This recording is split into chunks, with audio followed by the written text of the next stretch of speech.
할렐루야. 잠시 기도하고 하나님의 말씀을 나누기를 원합니다.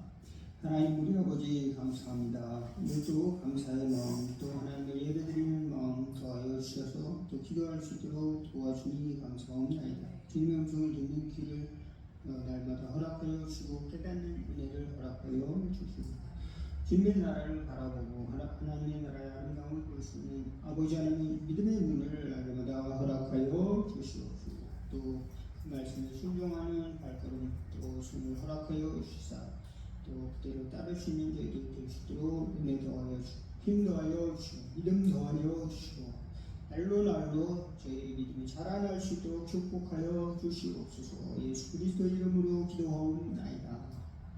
아멘. 오늘 함께 은혜 나누실 하나님의 말씀은 에스겔서 17장 11절에서 24절 교독하겠습니다. 여호와의 말씀이 또 내게 임하여 이르시되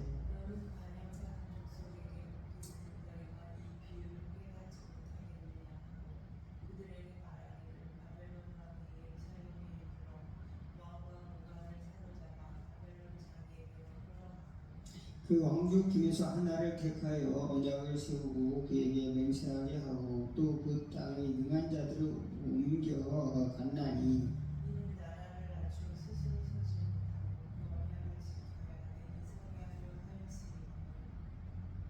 그가 사절을 애굽에 보내 말과 군대를 구함으로 바벨론 왕을 배반하였으니 형통하겠느냐. 이런 일을 행한 자가 비하겠느냐. 언약을 배반하고야 비하겠느냐. 주 여호와의 말씀이니라. 내가 나의 삶을 두고 맹세하노니 바벨론 왕이 그를 왕으로 세웠고 그가 맹세를 저버리고 언약을 배반하였은즉 그 왕이 거주하는 곳 바벨론에서 왕과 함께 있다가 죽을 것이라. 대적이 투성을 쌓고 사다리를 세우고 많은 사람을 멸절하려 할 때에 바로가 그 큰 군대와 많은 무리로도 그 전쟁에 그를 도와주지 못하리라. 그가 이미 손을 내밀어 언약하거늘 맹세를 없이 여겨 언약을 배반하고 이 모든 일을 행하였으니 피하지 못하리라. 그러므로 주 여호와의 말씀이니라. 내가 나의 삶을 두고 맹세하노니 그가 내 맹세를 없인 여기고 내 언약을 배반하였은즉 내가 그 죄를 그 머리에 돌리되 그 위에 내 이름을 치며 내 얼굴에 걸리게 하여 끌고 바벨론으로 가서 나를 반역한 그 반역으로 거기에서 심판하였으며 그 모든 군대에서 도망한 자들은 다 칼에 엎드려질 것이고 그 남은 자는 사방으로 흩어지니 나 여호와가 이것을 말할 줄을 너희가 알리라. 주 여호와께서 이같이 말씀하시되 내가 백향목 꼭대기에서 높은 가지를 꺾어 심으리라. 내가 그 높은 쇠가지 끝에서 연한 가지를 꺾고 그 솥을 산에 심으리라. 산에 심때 23절 이스라엘 높은 산에 심으리니 그 가지가 무성하고 열매를 맺어서 아름다운 백향목이 될 것이요 각종 새가 그 아래에 깃들이며 그 가지 그늘에 살리라. 들의 모든 나무가 나 여호와는 높은 나무를 낮추고 낮은 나무를 높이며 푸른 나무를 말리고 마른 나무를 이상하게 하는 줄 알라. 나 여호와는 말하고 이루느니라. 아멘. 여기까지만 보도록 하겠습니다. 오늘 이 에스겔 선지자를 통해서 이제 하나의 이스라엘의 이 멸망 사건, 이스라엘 나라가 이제 멸망할 그런 모습들을 보여주고 있습니다. 그 이스라엘 백성들이 이제 나라가 위태해지고 망해가니까 이제 힘 있는 강대국이 그 작은 나라 남유다를 이제 지배하게 되는 거잖아요. 이제 남유다를 지배하게 되니까 조공을 바쳐야 되고 또 이제 언약을 맺어야 되고 그런 이제 그런 상태에 있는 겁니다. 그러니까 이제 주의 나라가 되고 이제 바벨론은 이제 그 이스라엘 남유다는 작은 속국이 되는 것이죠. 그런데 이제 이스라엘의 그 마지막 시드기야 왕이라고 하는 사람이 21세의 왕이 됩니다. 그리고 시드기야 9년에 그러니까 30살쯤에 바벨론 왕을 배반을 하게 돼요. 바벨론 왕을 배반을 하고 또 이제 전쟁을 일으키고자 하는 것입니다. 그러니까 이제 바벨론이 군대를 보내서 시드기야 왕을 잡아서 이제 그 자녀들을 죽이고 시드기야 왕은 이제 눈을 뽑아버립니다. 그래서 그 비참한 최후를 맞이하게 되는데 성경의 해석은 좀 이제 그 현상만을 보면은 나라를 지키고 민족을 지킨 민족의 영웅 아닌가 끝까지 우리 독립전쟁을 한 그런 왕이 아닌가 이렇게 평가도 할 수가 있을지 모르는데 성경을 어떻게 해석하는가 성경이 성경을 어떻게 말하고 있는가를 살펴볼 때 이 시드기야 왕 또 이스라엘 왕이 하나님의 언약을 배반하였다 이렇게 이야기를 하고 있는 겁니다. 하나님과의 언약을 배반했다. 그리고 애굽에 이제 도움을 요청하러 갔다. 네, 결국은 하나님을 신뢰하지 않았다는 것에 이 초점을 두고 있습니다. 예, 각 사람이 하나님을 신뢰하는지 안 하는지 우리가 눈으로 보여 잘 깨닫지 못하고 잘 우리가 알 수가 없습니다. 그러나 사람들은 볼 때 하나님을 의지한다고 해서 당장 뭐 눈에 나타나는 게 없을 수도 있어요. 당장 무슨 나라가 왕성해지고 나라의 독립이 이루어지고 그 강대국을 이길 수 만큼 그 용성한 나라가 되고 그렇지 않을 수도 있습니다. 그러나 하나님을 의지하는 것이 필요한 백성이 바로 하나님의 선택한 선민인데 이 선민 의식이 우리 신앙으로 성숙한 선민 의식이 돼야 되는데 그렇지 않고 그냥 겉만 선민 의식을 가지면 어떤 현상이 나타나느냐? 극단적인 인간이 되어버리고 나는 하나님이 선택한 사람이야. 하나님이 우리 민족을 사랑하시지. 그런데 저 큰 나라가 감히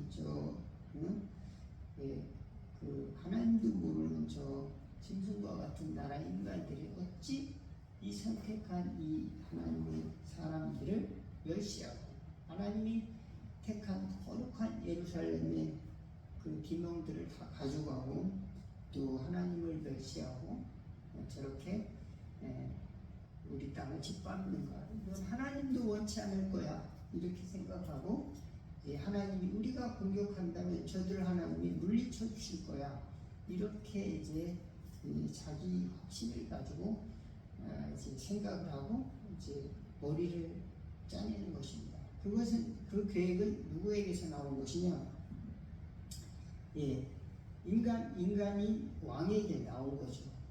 그는 이제 마음속에 하나님이 도와준다는 이런 신뢰보다도 자기 마음속으로 생각을 하는 겁니다. 하나님은 나를 도와줄 것이다. 이렇게. 그런데 그 방법은 애굽에다가 군대를 요청하고 또 그 다음에 자기가 좀 이제 사람들 앞에서 내세우고 싶은 그런 욕망 그런 것들을 감추고 있는 것이죠.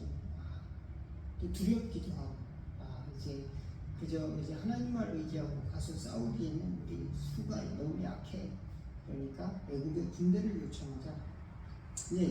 다양한 역사를 해석하는 관점이 있지만 성경은 하나님의 눈으로 하나님의 관점에서 성경을 보도록 이렇게 기록을 하고 있는 것을 알 수가 있습니다. 성경은 세상 사람들이 보는 그런 이 나라의 또 인생의 흥망성쇠가 아니라 하나님의 나라의 관점에서 보는 영원한 나라를 우리에게 소개시켜주고 있다는 것을 알 수가 있습니다. 에스겔서 16장 60절에 보면은 영원한 언약을 너와 세울 것이다 이렇게 이야기하고 있습니다. 지난번에 말씀드렸죠. 한번 같이 읽어보도록 하겠습니다. 영원한 언약 에스겔서 16장 60절입니다. 그러나 시작 그러나 내가 너희 어렸을 때 너와 세운 언약을 기억하고 너와 영원한 언약을 세우리라. 예, 여기서 영원한 언약은 무엇일까? 예, 영원한 언약을 세웠다면 하나님이 나를 영원히 강대한 나라로 우리 나라가 또 이제 짓밟히지 않는 나라 또 세계 제일의 나라를 만들어 주는 건 아니냐. 이것이 아니라 하나님의 관점에서 영원한 언약으로 약속해 주신다는 것입니다. 그래서 세상에 살면서 우리 연약함도 있고 다른 사람들보다 비교해서 잘난 것이 없습니다. 이 이스라엘 백성들이. 그래서 이스라엘 백성들을 하나님이 표현하기를 이 포도나무와 비유를 했습니다. 포도나무가 아무짝에도 쓸모없는 포도나무 가지가 있다. 이것은 땔감으로밖에 못 씁니다. 그렇지만 하나님이 택한 자들은 그 열매를 맺어야 되는데 하나님이 원하시는 열매가 있다. 들포도를 맺으면 안 되고 하나님이 원하시는 흑상품 포도나무의 열매를 맺도록 요구하시는데 그 나무에 쓰임새가 있는데 별로 쓰임새가 없다는 겁니다. 그러니까 하나님이 원하시는 열매를 맺도록 하나님이 택한 자들이 있다. 그것이 바로 선민이다. 이것을 성경은 예수를 통해서 또 강조를 하고 있습니다. 예, 여러분 살아가면서 나는 정말 시대를 잘 만났는가? 예, 나는 시대를 잘못 만나서 이렇게 고생을 하고 있어요. 이렇게 하는 사람도 있습니다. 나는 운이 안 좋아서 나는 뭐가 문제라 하나님도 나에게 축복을 안 해주는 것 같아요. 나의 조상들이 다 우상을 섬겨가지고 3, 4대에 걸쳐서 내가 그 영향을 받고 있어요. 그래서 이렇게 축복을 안 주시나 봐요. 이렇게 이야기하는 성도도 있어요.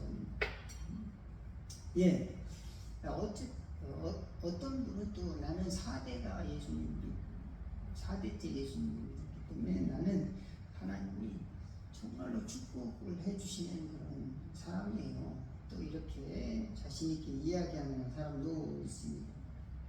예,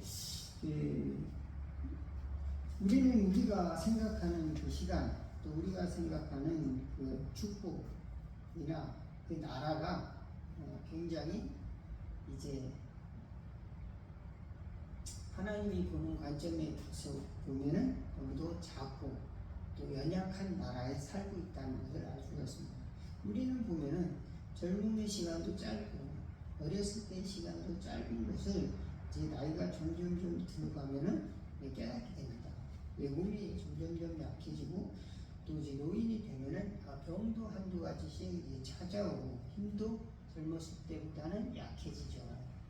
그러면서 내가 할 수 있는 것도 있고 있지만은 이런 걸 택함으로써 인해서 하지 못한 일들도 많이 있고 내 이번 인생은 그렇게 다양한 인생을 다 살 수는 없는 인생이었구나 고백하는 사람도 많이 있을 것입니다. 그런데 하나님의 입장에서 보면은 우리에게 그저 내가 생각하는 나의 인생의 평가가 아니라 영원한 축복을 우리에게 주시기를 원하고 또 하나는 영원한 나라를 주시기를 원하신다. 믿으시기를 바라겠습니다. 만약에 이제 멸망에 처한 그 나라의 왕이라고 하면은 절망적일 수밖에 없을 겁니다. 마치 우리나라가 이제 조선시대가 멸망하고 일제강점기 때가 도래하는 그 시절에 그 왕으로서 얼마나 이제 고종과 같은 사람들을 이제 걱정이 되겠습니다. 이제 나는 멸망하는 세상의 왕이구나 이런 생각을 하겠습니다. 예, 그 후손들도 마찬가지죠. 이제 나라가 이제 멸망하는구나. 이제 조선이 망하는구나. 그런데 하나님이 택하신다면은 하나님이 사람을 택하시고 들어 쓰신다고 한다면은 그런 세상 사람들이 말하는 그런 나라를 넘어서 하나님의 역사가 도저히 구원의 역사가 하나님의 나라의 역사가 흘러가고 있다는 사실을 꼭 믿으시기를 주의 이름으로 축원을 드리겠습니다. 그런데 사람들은 내 세상의 왕국 그것을 만들고 그것이 영원할 것처럼 착각하며 살아가고 있다는 것이 바로 어리석은 우리들의 모습이다라고 하는 겁니다. 그렇구나. 내 세상은 이 세상에서 만든 나의 왕국은 영원하지 않구나. 하나님의 나라가 영원하구나. 내가 이 세상에 살면서 구원을 이루기 위해서 내가 세상을 한번 구원해 봐야지. 내가 한번 세상에서 나라를 한번 일으켜 봐야지. 내가 세상을 변화시켜 봐야지. 라고 하는 것도 이제 하나님이 눈에 보이면은 그것도 굉장히 연약한 것이다. 하나님께서는 높은 산도 낮아지게 하시고 낮은 골짜기도 메워지게 하시고 높은 나무도 낮아지게 하시고 낮아져 있는 나무도 높이 자라게 하신다. 그것을 오늘 이제 에스겔 17장 마지막 절에 그것을 또 고백을 하고 있어요. 한번 같이 읽어보도록 하겠습니다. 이제 오늘 읽은 24절 들의 시작. 들의 모든 나무가 나 여호와는 높은 나무를 낮추고 낮은 나무를 높이며 푸른 나무를 말리고 마른 나무를 무성하게 하는 줄 알리라. 나 주 여호와는 말하고 이루느니라 하라. 예, 그렇습니다. 이스라엘 백성들은 이제 하나님이 다스리는 건 알지만 그래도 하나님이 다스리는 거 언제까지 우리가 이렇게 남의 나라에서 억압을 당하면서 살아가야 될까? 하나님이 살아계시고 다스리는 건 알지만 자존심이 상한다 이겁니다. 자존심이 상하는 겁니다. 세계 여러 나라가 있잖아요. 그런데 우리 현실 가운데는 강대국도 있고 또 약소국도 있는 겁니다. 선진국도 있고 개발도상국도 있고 또 아주 가난한 나라도 있죠. 그러니 어떤 그런 강대국이 있는 그 강점을 인정을 해주고 또 약속이 가지고 있는 한계도 또 우리가 이해를 하고 또 우리가 그 가운데서 살고 있다는 것을 그 나라 가운데서 또 살아가고 있다는 것을 우리가 이해를 해야 됩니다. 어떤 사람은 우리나라가 최고야, 세계에서 최고야. 그렇게만 이해하는 사람이 있어요. 뭐든지 다 1등이야. 그리고 강대국을 다 무시하는 경향이 있습니다. 다른 나라를. 하나님은 어떤 사람이든지 나라든지 들어쓰실 수도 있고 멸망시킬 수도 있다. 라고 하는 우리가 하나님 중심적인 세계관을 갖는 저와 여러분 되시기를 바라겠습니다. 우리 나 스스로도 때로는 구원을 이루고자 하지만 내 스스로의 노력과 지혜와 지식과 철학과 모든 것이 하나님의 입장에서 보면은 그런 것으로는 그 하나님의 관점에서 구원에 이르지 못해요. 그래서 하나님께서 그 아들을 보내주셔서 그 피로 구속함을 이루어주고 우리 스스로는 또 영원한 나라를 만들지 못해요. 영원한 나라의 세계는 하나님이 우리에게 주신다. 믿으시기를 바라겠습니다. 다니엘서 7장 27절에 보면 나라와 권세와 온 나라들이 우세가 지극히 높으신 이의 거룩한 백성과 에게 붙임받으니 그의 나라는 영원한 나라라. 모든 권세 있는 자들이 다 그를 섬겨 복종하리라. 그 시편 145편 13절에 주의 나라는 영원한 나라이니 주의 통치는 대대에 이르리이다. 우리가 살아가면서 영원한 나라를 보지 못했어요. 그래서 기껏해야 1000년 또 우리나라도 뭐 조선왕조 500년이죠. 또 400년, 500년, 700년, 600년 이렇게 가는 나라들도 있지만 하나님의 나라는 영원한 나라라고 하는 것은 그런 시간적인 개념을 넘어서 하나님 자신이 구원이시다. 우리는 하나님이 절대적인 구원이다라고 하는, 또 하나님이 하나님 존재 자체가 우리에게 구원을 준다는 그 믿음을 가져야 될 줄로 믿습니다.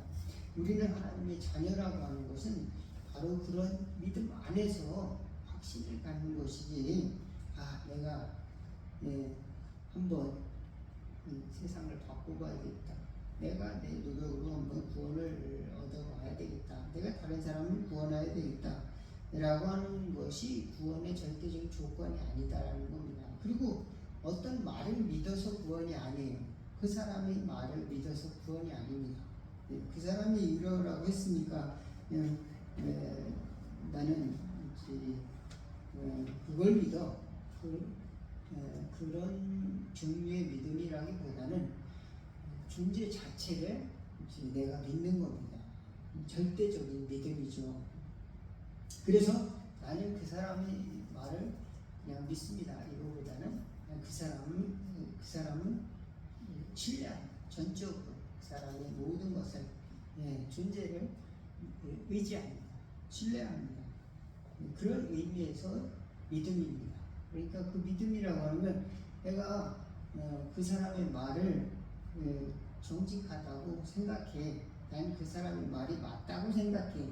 나는 그 사람이 말이 옳다고 생각해 라고 한다는 것이 구원의 조건은 아니라는 겁니다. 그러니까 우리가 하나님의 존재 자체를 신뢰하고, 전적으로 신뢰하고, 그분이 아들을 보내주셔서 우리를 위해서 온 세계를 위한 구원의 역사를 일으키셨다. 그래서 그분 안에서, 그리스도 안에서 우리가 신뢰하는 것, 그 가운데 우리에게 구원을 설명을 하고 있습니다. 로마서는 그래서 내가 누군가를 믿었기 때문에 내가 구원을 받는다기보다는 하나님께서 우리의 은혜로 그 아들 안에서 화해를 주시고 또 구속을 주시고 속량을 주셨다, 이렇게 표현을 하고 있습니다. 그래서 하나님의 나라도 마찬가지죠. 하나님의 나라도 우리에게 하나님께서 영원한 나라를 선물로 주셨다. 그런 영원한 나라를 우리가 바라봐야 될 줄로 믿습니다. 근데 이스라엘 백성이나 우리 대한민국 사람들이나 자존심을 빼면은 시체, 자존심이 무지하게 강해요. 그래서 다른 나라가 우리나라를 공격하고 우리나라가 종의 나라가 된다라고 하는 것, 또 야만인들의 종의 나라가 된다는 것, 아주 이제 자존심이 상하고 또 못 견뎌하는 습성이 있죠. 그래서 이제 로마가 예루살렘을 공격할 때 AD 70년경에 그들이 이제 로마하고 유대인들하고 전쟁이 일어났었습니다. 근데 전쟁이 일어났는데 끝까지 싸우다가 어디까지 갔냐? 남쪽에 마사다라고 하는 곳에까지 갔어요. 거기 가가지고 우리는 죽어도 저놈들한테 항복을 하지 않겠다. 그리고 마사다라고 하는 그 성 꼭대기 올라가가지고 이제 계속 거기서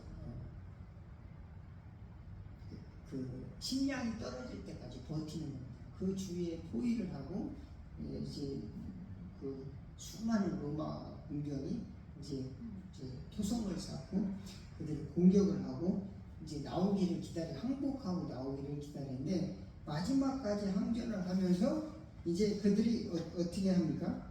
이제 물이 떨어지고 양식이 떨어지고, 그런데 그들이 항복을 안 해요. 죽어도 항복을 안 합니다. 그런데 그들이 모든 사람들이 이제 항복하느니 죽는다 그래가지고 서로 이제 죽입니다. 다른 사람을 이제 우리는 자살을 하면은 죄니까 마지막 다른 사람에 대해서 이제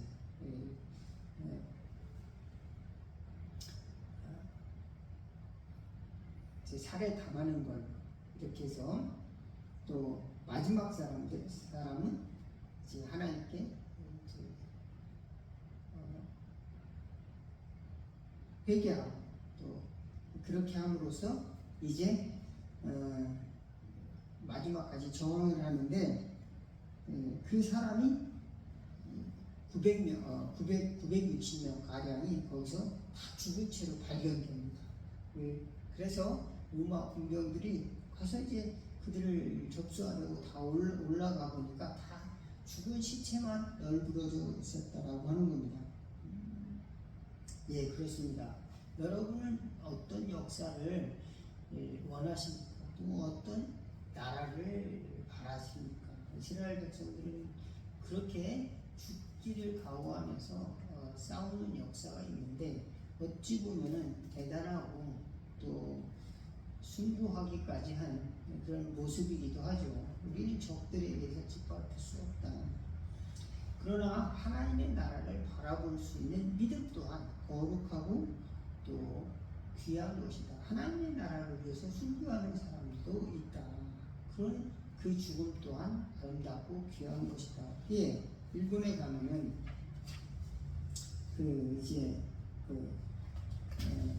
순교자들이 야 너 이제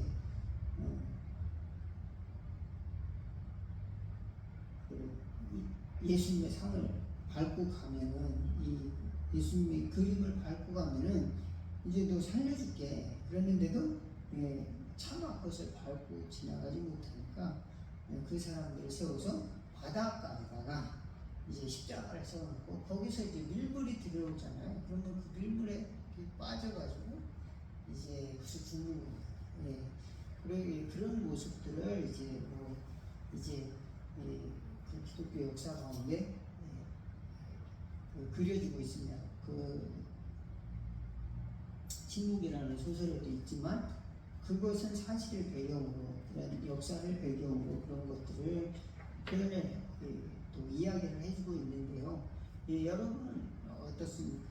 예, 내가 정말로 저희 그 그림을 밟고 가면은 그럼 예수님을 받는 건 아니잖아요. 그런데 이것만 이 그림이 바로 예수님이니까 이걸 밟고 가면은 이걸 살려주겠다. 그랬을 때 그것을 안 밟고 이제 순교를 택한 사람도 있다. 무수히 많은 사람들이 순교를 당해서 일본에는 기독교 인구가 상당히 적어요. 그렇게 핍박을 많이 당했기 때문에. 예, 그렇습니다. 영원한 나라를 위해서 가차없이 이 세상에 어찌 우리가 생각하는 나라는 짧은 나라입니다.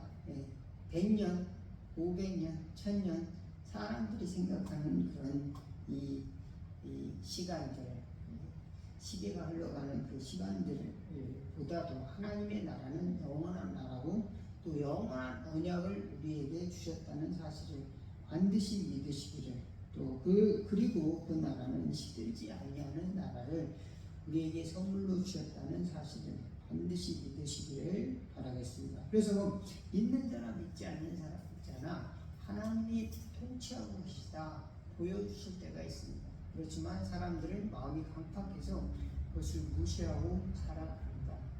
예, 하나님께서 느부갓네살 왕에게 큰 백향목이 있는데 그것이 잘리고 너는 7대를 짐승처럼 이제 풀을 먹으면서 살 것이다. 그렇게 이야기했는데도 이제 그것을 모르고 그 자손때에서는 또 우상을 섬기고 또 그렇게 살아가는 것입니다. 하나님께서는 다니엘을 통해서 또 바벨론 왕에게 하나님의 나라의 통치를 계시를 해줬는데도 불구하고 계속 우상을 섬기는 것을 또 알 수가 있습니다. 그렇습니다. 저와 여러분은 영원한 나라, 비록 이스라엘 백성들은 망했지만 다니엘의 하나님의 나라는 살아있지 않습니다. 다니엘의 하나님의 나라는 다니엘의 하나님은 죽지 않았어요. 하나님은 계속 역사하시고 하나님의 나라를 또 이어가시고 만들어가시고 세상에 하나님의 나라가 이루어지도록 하나님께서 역사하고 계시다. 오늘도 하나님께서는 저와 여러분의 심령이 하나님의 구원을 얻고 예수 그리스도의 말씀으로 인해서 하나님의 평화를 얻고 구원을 얻고 화해를 누리며 또 하나님의 구속함을 받는 자녀가 되기를 원하고 계시다. 믿으시기를 주의 이름으로 축원을 드리겠습니다. 기도하겠습니다. 하나님 우리 아버지, 우리가 사는 세상이 내 뜻과 같지 않아서 화해를 이룰 수 없는 세상이라 할지라도 하나님의 영원한 나라를 우리가 포기하지 않고 소망을 붙들고 소망을 잃지 않고 또 하나님의 승리를 바라볼 수 있도록 영원한 나라의 승리를 바라보는 저희들 되시도록 도와주시옵소서. 영혼이 잘된 같이